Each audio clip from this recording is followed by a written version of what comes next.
Salam, hər vaxtınız xeyirli, gününüz uğurlu olsun. Dəyərli izləyicilərim, kanalıma və mətbəximə xoş gəldiniz. Bugün yenə faydalı bir videola gəldim qarşınıza. Asan və tez başa gələn, qaynatmadan çox faydalı kompot hazırlayacağım.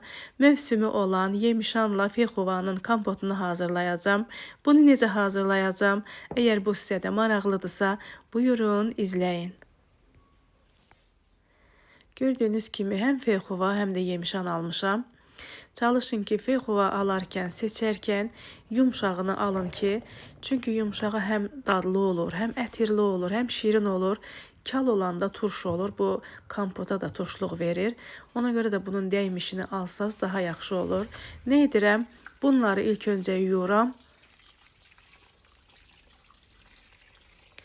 Əziyyətə dəyər verən, videolarımı izləyən, bəyənən, şərhlər yazan hər kəsə öncədən təşəkkür edirəm.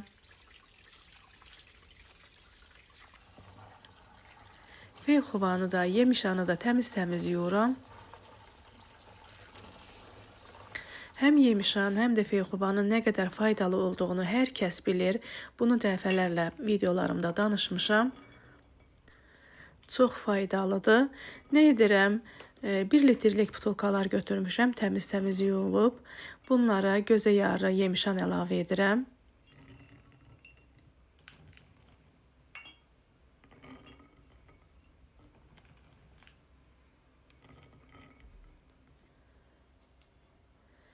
Və fexuvaları da bu formada kəsib, bunları da butulkalara gözə yarı əlavə edirəm. Həm baş hissəsini, həm arxa hissəsini bu formada kəsirəm.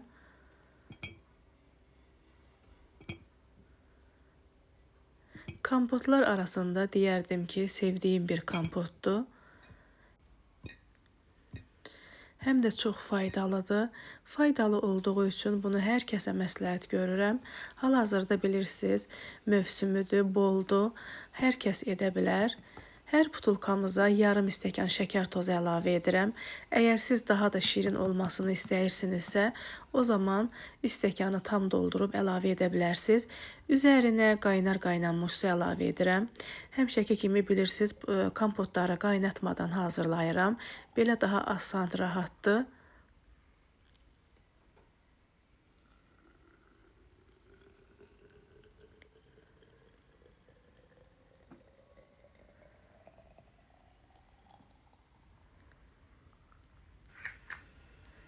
Qaynar suyla doldurdum hamısını və ağızlarını təzə qapaqla bağlayıram.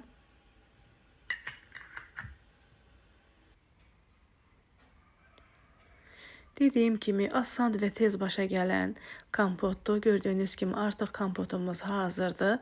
Bunları bir gün isti ədyalda saxlayıram.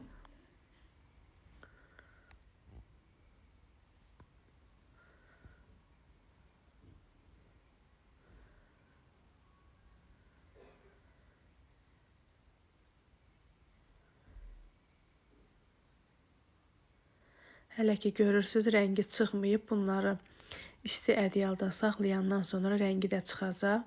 Hal-hazırda qaynar da olsa, isti də olsa bunları bu formada tərpəzirəm, qarışdırıram ki, şəkəri suya yaxşı qarışsın. Və bunları aparıb bükürəm, bir gün isti ədyalda saxlayıram və bu da səhərsi günü gördüyünüz kimi rəngi də möhtəşəm, özü də möhtəşəm, dadı da möhtəşəm bir kompot alındı. Artıq gördüyünüz kimi kompotumuz hazır oldu. Mən bir butulkasına 4-5 dilim mandarin də əlavə etdim. Yəni dadında bir fərqli olsun deyə əlavə etdim. Amma sonra 3-4 gündən sonra həmən o mandarin əlavə etdiyim butulkanı açdım. Dadında tam da fərqli olmasa da biraz fərq eləmişdi dadında. Amma yenə də vitaminli bir meyvədir. Əlavə etməyinə dəyər. Çox dadlı bir kompot alındı. Bəli, dəyərli izləyicilərimiz, bir faydalı videonun daha sonuna gəldik. Paylaşdığım videolar kimlərəsə fayda olursa, videolarımı izləyərkən bəyənməyi unutmayın. Hazırlayacaq olan hər kəsə nuş olsun deyirəm. Hələlik bu qədər, sağ olun.